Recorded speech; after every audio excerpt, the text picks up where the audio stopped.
The West Bengal Governor C.V. Ananda Bose has referred the newly passed anti-rape bill to the President Draupadi Murmu for the consideration on Friday.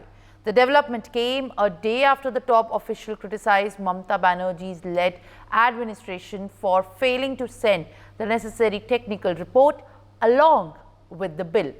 The bill now joins the similar documents created by Maharashtra, Andhra Pradesh and Arunachal Pradesh that are currently pending with the President Draupadi Murmu.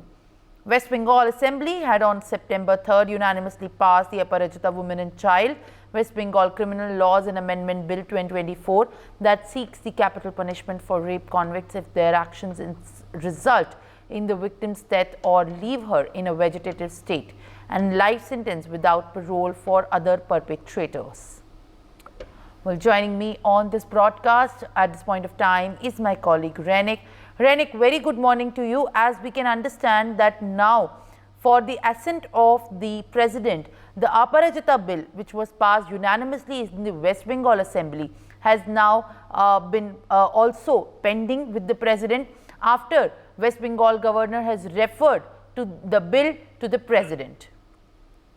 एकदम देखिए, अपराजिता bill को लेकर पहले ही ममता बनर्जी की तरफ से कहा गया था कि ये बिल असेंबली में पास होने के बाद राजभवन में भेजा जाएगा गवर्नर के पास। गवर्नर अगर ये बिल को अप्रूवल ना दे तो उसके राजभवन के सामने ममता बनर्जी खुद धरने में बैठेंगे, ऐसा बात भी ममता बनर्जी की तरफ से किया गया था। उसके बाद ही असेंबली में जब ये बिल पास हुआ, बिल पास होने के बाद गवर्नर के पास जब भेजा गया था, उसको लेकर भी एक बार फिर से राज्यपाल जो संघात वो भी सामने चला आया था, क्योंकि गवर्नर की तरफ से साफ साफ कहा गया था कि बिल भेजा गया है मगर जो रिपोर्ट है वो रिपोर्ट नहीं भेजा गया है, और जो टेक्निकल रिपोर्ट, ये टेक्निकल रिपोर्ट के बिना किसी बिल को अप्रूव नहीं किया जा सकता। उसके बाद ही कल वेस्ट बंगाल का जो चीफ सेक्रेटरी है उनकी तरफ से गवर्नर के साथ बातचीत किया गया। गवर्नर को जो रिपोर्ट है टेक्निकल रिपोर्ट, वो टेक्निकल रिपोर्ट भेजा गया था। उसके बाद ही कल गवर्नर की तरफ से ट्वीट करके बताया गया कि गवर्नर की तरफ से ये बिल को प्रेसिडेंट के पास कंसिडरेशन के लिए रेफर कर दिया गया है अपराजिता बिल को।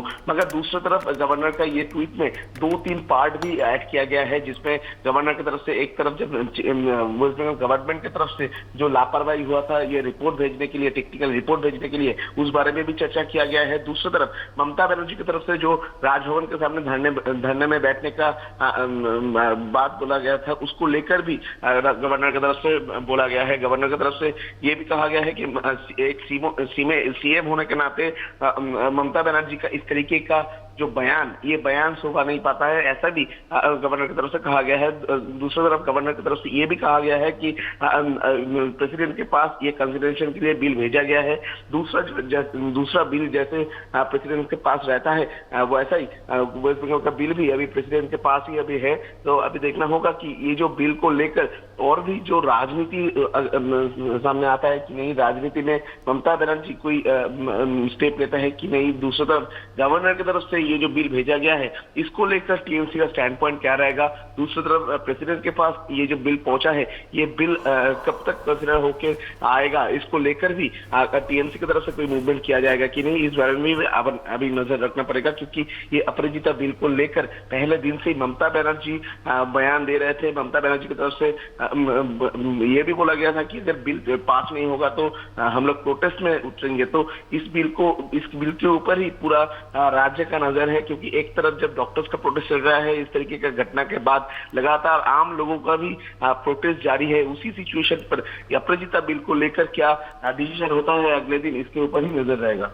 For more such videos, subscribe to the NewsX YouTube channel, hit the bell icon.